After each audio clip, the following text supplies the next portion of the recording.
आता आपण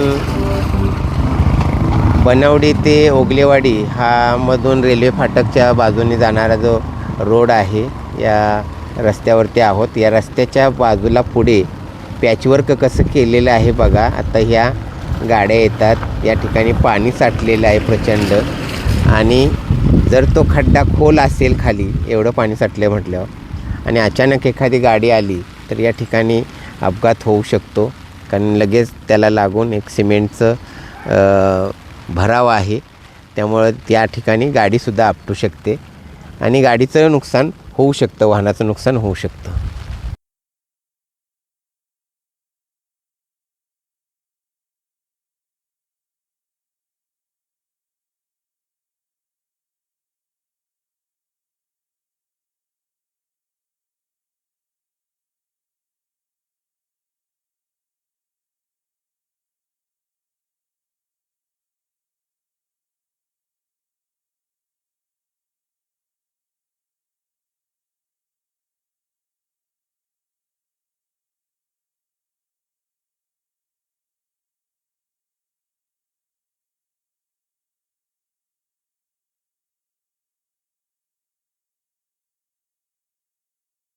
आता आपण सैदापूर गावातून बाहेर ओगलेवाडी रोडला जाणाऱ्या या रस्त्यावरती आहे, आणि या रस्त्यावर असणारे हे जे खड्डे आहेत, गेल्या अनेक वर्षापासून मी ते खड्डे पाहतोय.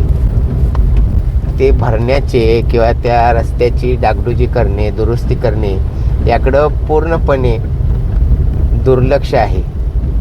कारण सार्वजनिक बांधकाम खात्याकडे या रस्त्याकडे दुर्लक्ष झालेलं आहे. कारण बाजूला कृष्णा कॅनॉल आहे, त्या कृष्णा कॅनॉलच्या बाजूने जाणारा हा रस्ता जर अशा पद्धतीचा असेल, कारण या ठिकाणून जाणारे वाहनं थोडी जरी सरकली किंवा एखाद्या बाजूला कलली तर सरळ कॅनॉलमध्ये जाऊ शकतात.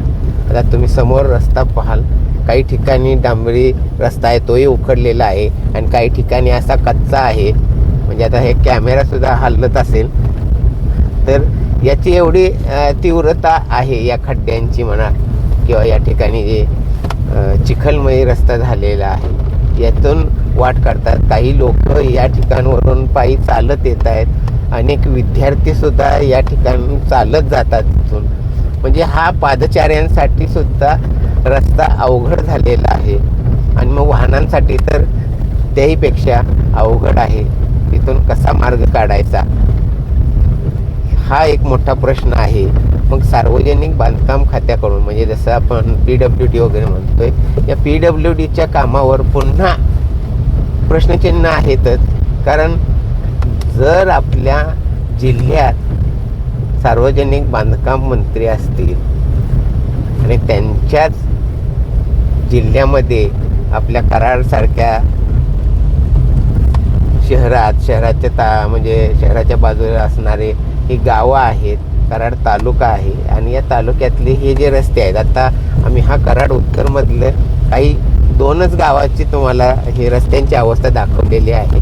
आणि आमची ही मालिका जोपर्यंत या रस्त्यांच्या डागडुजी होत नाही तोपर्यंत हे चालूच राहणार आहे.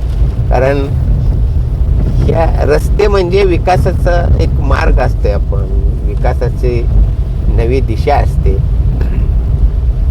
देशभरातले रस्ते चांगले होत आहेत, उड्डाणपुलं होत आहेत, ते कशासाठी होत आहेत? पण गावात आपल्याला साधं एक छोटा रस्ता असतो, तो रस्तासुद्धा नीटपणे नसतोय. याचंच फार दखल घेणं गरजेचं आहे.